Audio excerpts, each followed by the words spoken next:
Back in 1964, there was no one who looked quite like 17-year-old Marianne Faithfull. The blunt fringe, the seemingly never-ending wardrobe of mini dresses and knee-high boots, and the looks of an angel made her into one of the great fashion icons of the 60s. But there was a lot more to Marianne than just her style. She was a brilliant artist in her own right, and her musical career outlasted many of her contemporaries. This fact is all the more astonishing when you consider the incredible scandals, tragedies, and addictions she battled through. In this, the first ever episode of Rock and Roll Mysteries, I am taking a look at the tragic and scandalous truth behind the late Marianne Faithfull and the story behind the most infamous Mars bar of all time. Welcome to Rock and Roll Mysteries.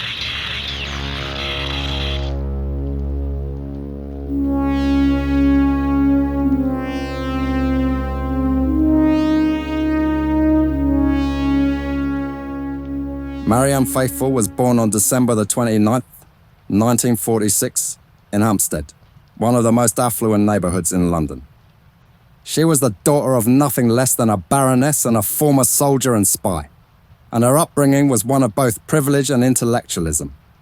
Her mother, Eva, was a noblewoman descended from the Sacre-Masoch family, whose most famous member was the rather saucy Leopold von Sacre-Masoch, the 19th century writer after whom the term masochism is derived. He wrote a book which was titled Venus in Furs, about his desire to be dominated by a lady wearing fur.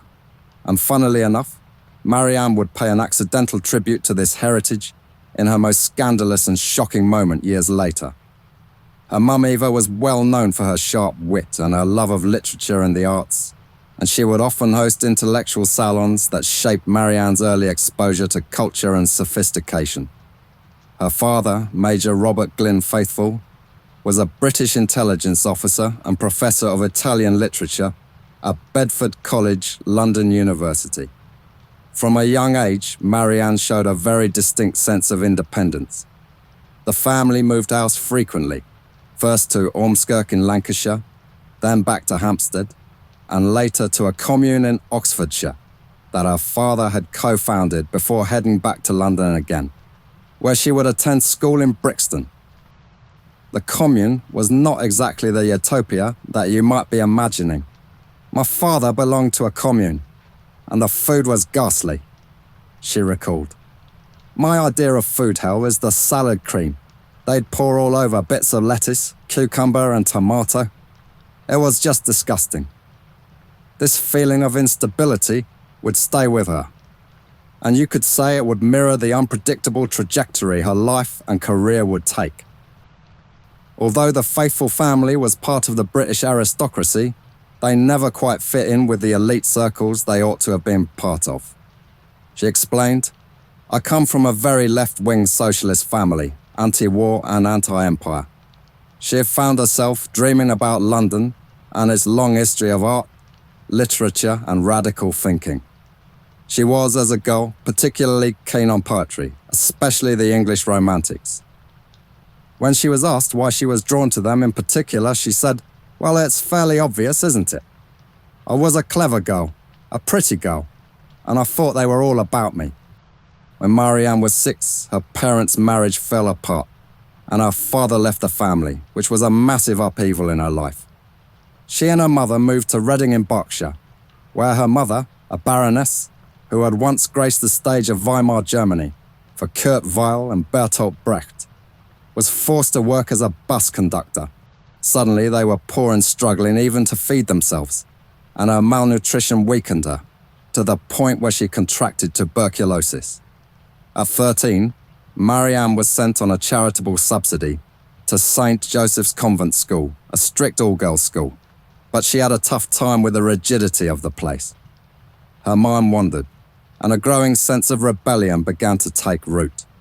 Around this time, she developed a love of music, particularly folk and jazz, which became her escape from her miserable school life. Naturally, this did not go down well with her school, but she was simply a fish out of water. She said, "I haven't got purity, and I don't think I ever did. I've always been, even as a child, a very decadent little person. It wasn't long before she sneaked off to the Big Smoke and discovered the flourishing cultural scene in London. By 15, Faithfull was regularly attending coffee houses, meeting writers, musicians and artists who would influence her. One of these figures was Andrew Loog Oldham, the manager of the Rolling Stones, who spotted her at a party with her boyfriend, the Mexican-born British artist John Dunbar. Though her family provided Marianne with intellectual and cultural sophistication, it was the freedom of the London underground music life that seemed to speak to her soul. Marianne's life changed forever when Oldham discovered her. He saw her potential as both a singer and a symbol of the era's cultural spirit, even if that cultural spirit might be considered a little different to today's. Oldham said of the 17-year-old, "She was an angel with big breasts." She wasn't sure at first, but she changed her mind once Oldham got her into the studio to try out. She said, "I thought I wanted to go to drama school or university, and that would have been a completely different life. But what got me was the sound and hearing it. Hearing everything so loud, I loved that back in the studio." Her soft, melancholic voice and waif-like beauty made her an ideal muse for the boys in bands who were hanging out with her. But Oldham knew she could be a star in her own right. So he wanted to pair her with the most thrilling group of boys in London, the Rolling Stones. They didn't take much convincing to work with Marianne once they heard her sing. She had a voice that was at complete odds with her looks. Her singing voice had an unlikely Austrian accent, thanks to her mother, while it has also been described as a mournful alto. Oldham set the Stones' principal songwriters, Mick Jagger and Keith Richards, to work. His brief was simple. The song had to be, quote, "ominous and virginal, a song with brick walls all around it, high windows and no sex." What they came up with was a track titled As Tears Go By. Jagger and Richards were not too keen on it, but once Marianne added her voice, it completely transformed. It was called Baroque and Roll by the press, and the lovelorn, haunting voice of Marianne turned it into a huge hit. She simply said, "It fitted me so perfectly." And it has gone down in history as one of the most important songs of the 1960s. She quickly followed up with more singles, which included This Little Bird, Summer Nights, and Come and Stay With Me, all of which were hits. This then led to her eponymous debut album being released in 1965 on Oldham's Immediate Records label, and it too was a big success. Soon enough, the media named her the greatest discovery of 1964, and as the Stones broke America, Marianne was on the up with them. Jagger in particular was growing very keen on her. But there was something in his way: her sophisticated and handsome boyfriend, Dunbar. Faithfull married Dunbar on May 6, 1965 in Cambridge, with Peter Asher of Peter and Gordon fame as the best man. Their unconventional honeymoon was spent in Paris getting stoned with Beat Generation deities, Allen Ginsberg and Gregory Corso. The couple moved in a flat at 29 Lenox Gardens in Knightsbridge, London. On November 10th, 1965, she gave birth to their son, Nicholas. It sounded like a dream come true, but it was doomed from the start. Soon enough, Marianne had cheated on Dunbar, but not with Jagger. It was Keith Richards she had a one-night stand with. She remembered the night as, quote, "wonderful, but it was just one night, so it's completely idealised." However, Richards then suggested she ought to sleep with Jagger as, in his words, it would be good for the band. It might have been a bluff by Richards, who hoped she might turn around and say, "But I love you." Marianne, however, was keen to see what the snake-hipped Jagger would be like in bed. So she simply said, "okay," when Keith asked her. "I didn't really love Mick when I was first with him," she later said. "I was just obeying Keith." Soon, though, she did fall in love with Jagger, even though she always suspected she was his second choice after another porcelain-skinned beauty, Julie Christie, turned him down. During their time together, she turned away many persistent suitors, including Jimi Hendrix and Bob Dylan, to stay with Jagger. Soon she and Jagger would epitomise the thrilling life of swinging London. But there would be dark times ahead.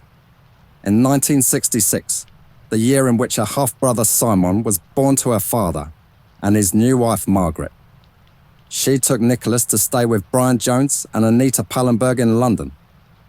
During this period, Faithfull started smoking marijuana and became best friends with Pallenberg. After trying marijuana, she also began taking cocaine, a drug she would struggle hard to quit in later years. She later said she regretted nothing about her younger days, with the exception of the drugs. She said, "It took me years, until the time I got to 50 or so, before I could be in a relationship and not have to take a drink or drugs to have sex. It was a big problem for me in the 1960s, especially as I had to pretend that everything was so wonderful, wild and sexual." She claimed that the drugs allowed her to keep up with the sexual demands of the men in her life, who were taking the liberation of the 60s to the fullest extent. However, underneath it all, a deep family trauma was lurking. Her mother and grandmother were in Vienna during the Second World War as the Red Army closed in. Most of the men had gone, so the women were left to fend for themselves. The Red Army was incredibly sadistic towards German women, and both her mother and grandmother were raped by a Russian soldier. This story haunted Marianne throughout her life. Dramatically, Eva, having already been assaulted by the soldier, then saw the man begin to violate her own mother. No doubt in immense pain and grief, she nonetheless had the composure to pull the soldier's gun from him and shoot him dead in the act. Due to the Soviet Union being part of the Allied forces that defeated Germany, Britain and the United States went to great lengths to play down the scale of the atrocities committed by the Red Army during this time. Sadly, Eva and her mother were only two among 100,000 women treated this way in Vienna alone, with estimates suggesting that more than 2 million women were violated in 1945. At least in this case, some small justice was immediately served. But Eva's trauma was not over. The ordeal left her pregnant and she had to undergo an abortion, which was a harrowing and dangerous experience at that time. Meanwhile, she and Jagger were still the couple in hip London. In another notable moment, she was one of the voices that can be heard in the chorus of the Beatles' song Yellow Submarine. All this fame, wildness and attention being bestowed on these young stars did not please the British authorities, and their open attitudes to sex and in particular drugs was attracting attention. Soon, her life would be exposed in one of the biggest scandals in British history. In February 1967, police raided Keith Richards' home in Redlands, Sussex. In his autobiography, the guitarist recounted that, heavily under the influence, he mistook Chief Inspector Gordon Dineley and 17 officers from the West Sussex Constabulary for dwarfs dressed in matching outfits when they arrived at his door. The scene that greeted the officers left them speechless. Dear Stanley Cudmore later testified in court, "As we approached, I heard loud strains of pop music. When I entered the room, there was a television on, but the pop music drowned the sound.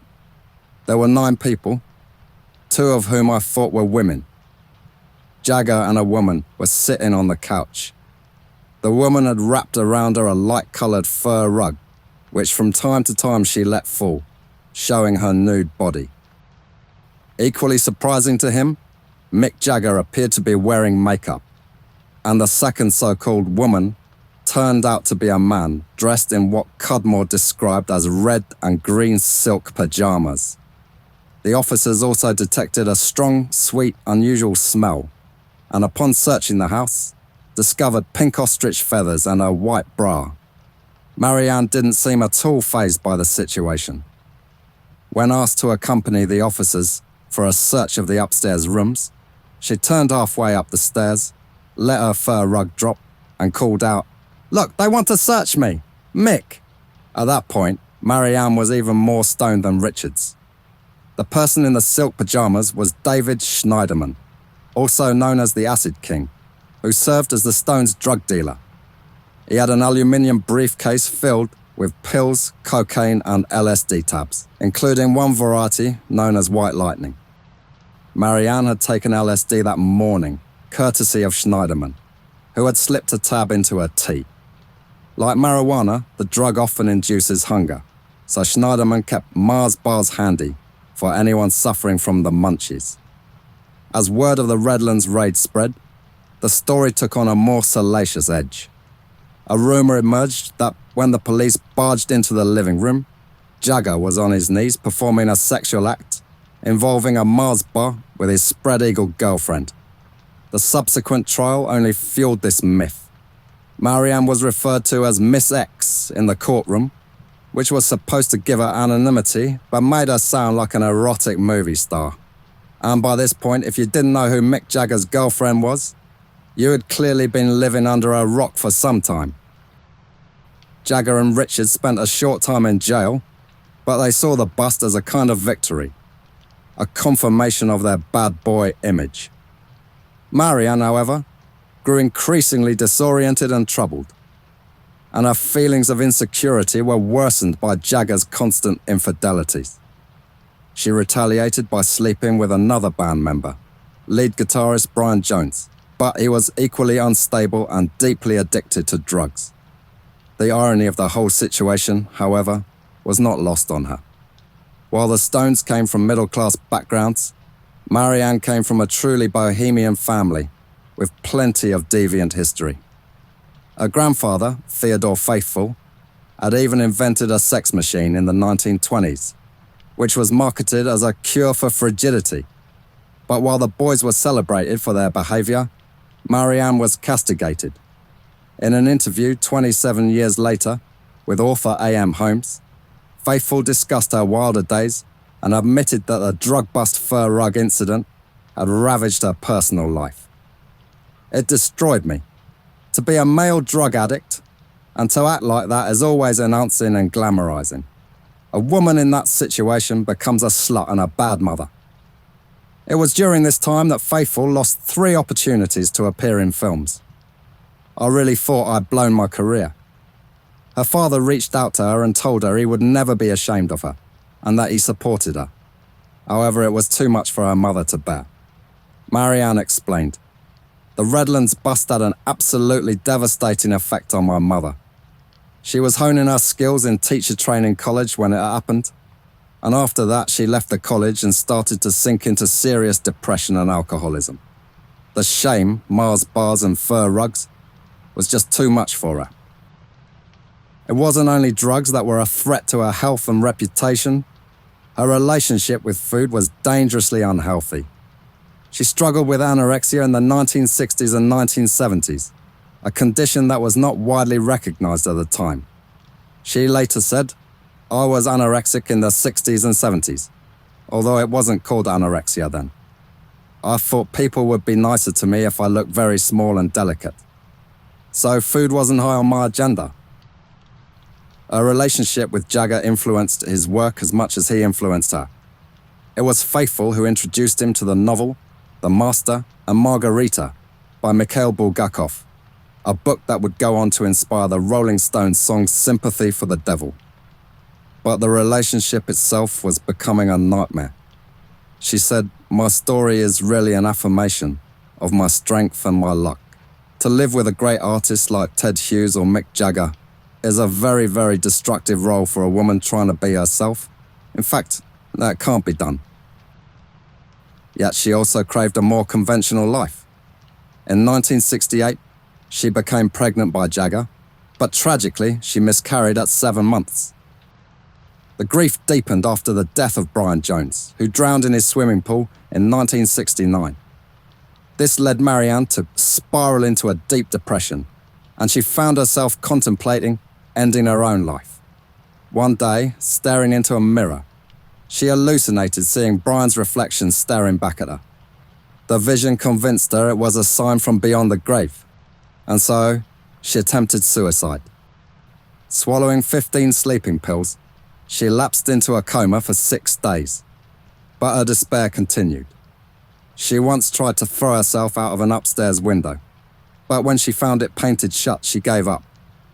This dark period, compounded by Jagger's affair with American model Marsha Hunt, led to the end of their relationship in 1970, and she soon began dating Anglo-Irish nobleman Paddy Rossmore. Soon after, Jagger married Bianca Perez Mora Macias, a Nicaraguan socialite. Marianne's life, meanwhile, descended into heroin addiction and homelessness. In her autobiography, she recalled, "When I split with Mick and left with my son Nicholas, I took a beautiful Persian carpet and some Aussie Clark dresses and all my Dellis silk clothes. So these were the clothes I was wearing when I was living on the street. A wraith-like vision, an anorexic waif. Feeling no pain and not feeling any cold either, you see, because of the smoke." She found herself in Soho, living at St. Anne's Court, just around the corner from the Trident Studios, where David Bowie and Elton John recorded. When she was sober enough, painter Francis Bacon would drop by to take her to lunch. "People looked after me, the meths drinkers, junkies," she said. "I learned that human beings are really all right. I didn't know that from my posh life in the 60s. It was very bitchy and people were cruel to each other. I was on the street for 2 years, but it was better than staying at my mother's and being under her thumb." The climb back up would be long and arduous. In her memoir, she recalled, "I had to hit rock bottom to realise that I could still rise again. I didn't know how, but I knew I wasn't going to stay there forever." She could have at least have had the support of the earnings from the songs she contributed to the Stones catalogue. But she was denied writing credit for the song Sister Morphine after a long legal battle in which Jagger and Richards were determined to maintain their names on the credits alone. She also contributed to Stones classics such as You Can't Always Get What You Want, Wild Horses and I Got the Blues, and once again she was denied royalties and credit for her work. Faithfull's resurgence didn't come easily. Years of self-destructive behaviour, addiction, and personal heartache had left deep scars. Yet as the dust began to settle, Faithfull found herself at a crossroads, no longer content to be defined by her past. Friends stepped in to help Marianne, enrolling her in a heroin-assisted treatment program through the NHS. Unfortunately, she struggled to manage or stabilise her addiction. By 1971, producer Mike Leander found her on the streets and attempted to restart her career. He produced parts of her album, Rich Kid Blues, but the record remained unreleased until 1985. Then in 1973, she joined David Bowie on US television for a memorable duet of I Got You Babe. Bowie wore a feather boa, while Marianne appeared a white headdress that looked like a mix of a nun's habit and the regalia of an Egyptian queen. Finally, she was beginning to claw her way back to a better version of herself. In 1975, Marianne released Dream in My Dreams, a country-influenced album. It was reissued in 1978 under the title Faithless, with added tracks, and became a success, hitting #1 on the Irish Albums chart. At this time, she was living in a Chelsea flat without hot water or electricity, alongside her boyfriend, Ben Brierley, a member of the punk band The Vibrators. She later shared flats in Chelsea and Regent's Park with Henrietta Morais. The following year, in 1979, Marianne was back in the headlines for the wrong reasons when she was arrested for marijuana possession in Norway. But this was not going to slow down her resurgence, because also in 1979, she would marry Brierley and, most importantly of all, finally make the record that would define her. Broken English was nothing short of a revelation. It showcased a Marianne Faithfull, who was raw, vulnerable, and unflinchingly honest. The album's darker tone reflected the tumult of her personal life in the preceding years. Gone was the soft, angelic voice of her youth. Faithfull's vocals now carried a smoky, gravelly quality, the result of years of smoking and substance abuse, as well as a severe bout of laryngitis earlier in the decade. Her voice became an instrument that gave the record its emotional depth, and the album's bleak and direct lyrics gave listeners a window into the pain she had endured. The record was influenced by the rise of punk, and it explored a range of styles, from the punk pop of its title track, which tackled European terrorism and was dedicated to Ulrike Meinhof, to the punk reggae beats of Why Do You Do It, a provocative song based on a poem by Heathcote Williams. This track had a complex musical structure, which mixed hard rock with a tango rhythm in 4/4 time. The electric guitar riff, played by Barry Reynolds, emphasized the upbeat on beats 1 and 4, and beat 3 on the downbeat. Marianne reflected in her autobiography that her delivery of Williams' lyrics was, as she put it, an early form of rap. It wasn't all smooth sailing, however. In February of 1980, she made a disastrous appearance on Saturday Night Live, which was blamed on over-rehearsal, though many suspected that drug use had caused her voice to seize up during the performance. In the years leading up to Broken English, Faithfull had spent time in Paris, away from the spotlight. She was living a life of relative obscurity and battling her addiction. Her time in France had, in some ways, allowed her to disconnect from the public's expectations of her and reflect on the path she wanted to carve for herself. It was during this period of quiet that Faithfull began writing some of the material that would appear on Broken English. She had started to explore more personal and vulnerable subjects in her songwriting, and this new direction would set the tone for her musical comeback.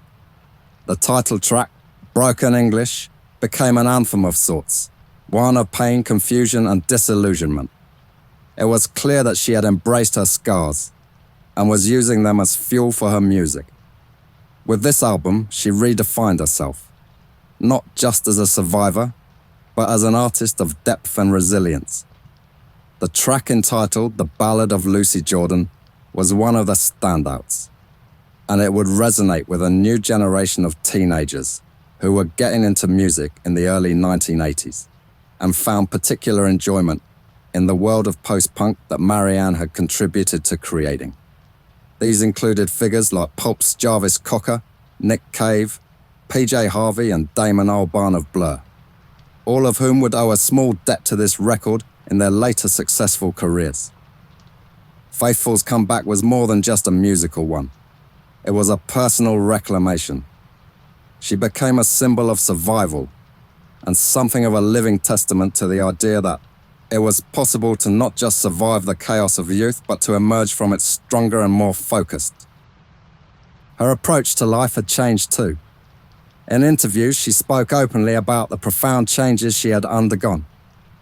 "I was living a life that was so self-destructive I thought I might die," she said.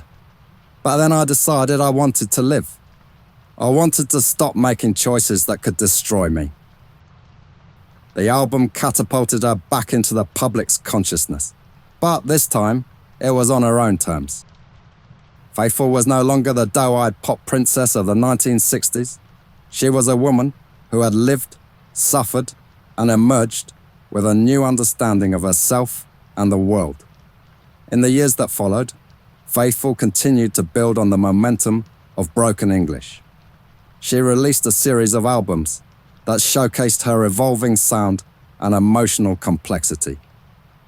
Dangerous Acquaintances and A Child's Adventure, from 1981 and 1983 respectively, further solidified her place in the music world as an artist who could not only endure but thrive despite the odds stacked against her.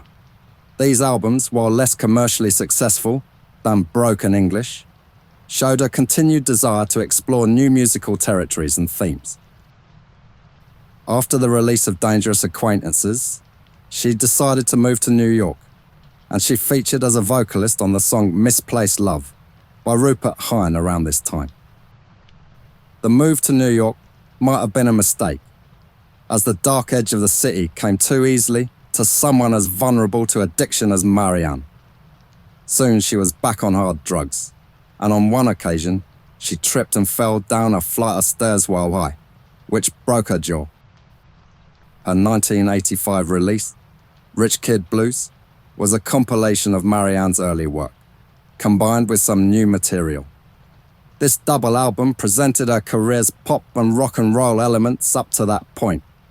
In the same year, she contributed a performance of Ballad of the Soldier's Wife for Lost in the Stars, the music of Kurt Weill, a tribute album curated by Hal Wilner, and one which must have meant something to her, given her mother Eva's involvement in the world of Weill and Brecht back before the war. That year, she also checked into the Hazelden Foundation Clinic in Minnesota and went for further treatment at McLean Hospital in Belmont, Massachusetts. While staying in a hotel in nearby Cambridge, she began an affair with Howard Tose, a man struggling with both mental illness and drug dependency. At the time, she was still married to Ben Brierley. Tragically, Tose later took his own life, jumping from the 14th floor window of the apartment they shared. Faithfull honored him in 1987, dedicating a thank you to him on the sleeve of Strange Weather, saying, "To Howard Tose with love and thanks." That same year, she also finalized her divorce from Brierley. Strange Weather became her most acclaimed work of the decade. In a full circle moment, she re-recorded As Tears Go By for Strange Weather, this time with a deeper, rougher tone. Marianne also confessed her long-standing frustration with that early hit. "I always childishly thought that was where my problem started with that damn song," she admitted in an interview for Time magazine. She eventually made peace with the song and with her past. During an interview with Vogue in 1987, she stated, "40 is the age to sing it, not 17. For Strange Weather, Faithfull and Wilner spent many weekends listening to a vast array of 20th century music, selecting tracks across a broad spectrum. These included Bob Dylan's I'll Keep It With Mine, the Broadway classic Yesterdays by Jerome Kern and Otto Harbach, as well as songs made famous by blues legends like Billie Holiday and Bessie Smith. The album also featured Tom Waits' haunting title track. In 1988, Marianne married again, this time to writer and actor Giorgio della Terza, but their marriage ended in divorce in 1991. In July 1990, Roger Waters brought together an impressive group of musicians to perform The Wall live in Berlin. Marianne took on the role of Pink's overbearing mother, which was another historic moment in her career, and once again, something that crossed into her own family history. The early 1990s gave her another musical resurgence with Blazing Away, a live album that was pretty much her third career revival. Quite impressive. She then took on a few slots as a guest vocalist for a variety of artists, and lent her voice to Metallica's track The Memory Remains, which appeared on their 1997 album Reload. The song was a hit, reaching number 13 in the UK and number 28 in the US. Faithfull's fascination with the music of Weimar Germany continued to shape her career. She performed in the Threepenny Opera at Dublin's Gate Theatre, where she played Pirate Jenny. This led to the creation of 20th Century Blues in 1996, an album dedicated to the works of Kurt Weill and Bertolt Brecht, along with a selection of Noel Coward's songs. In the 2000s, Marianne remained a force in music. She released several critically acclaimed albums in this period. The first actually came out at the end of 1999. It was titled Vagabond Ways, and she worked with Roger Waters, Emmylou Harris, and others on this record. 2002's Kissin' Time had songs written by an array of luminaries, including Beck, Billy Corgan, Jarvis Cocker, and Dave Stewart. Her 2005 album, Before the Poison, had collaborations with PJ Harvey and Nick Cave. As the years went by, Marianne Faithfull's health began to decline.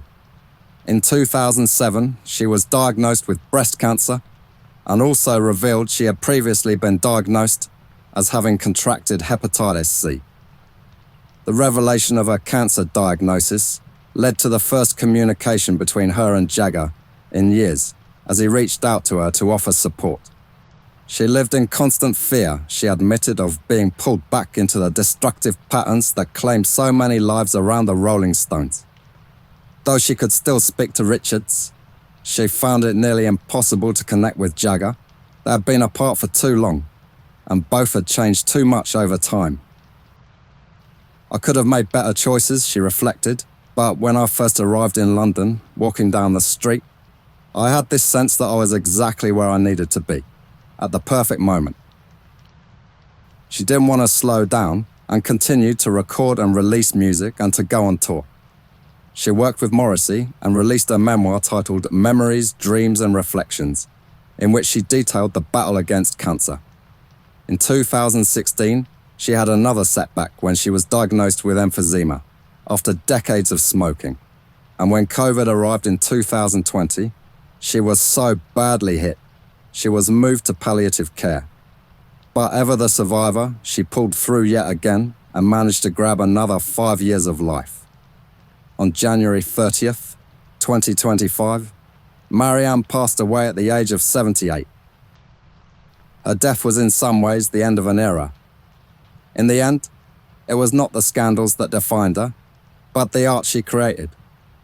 Marianne Faithfull's life was one of extraordinary highs and painful lows.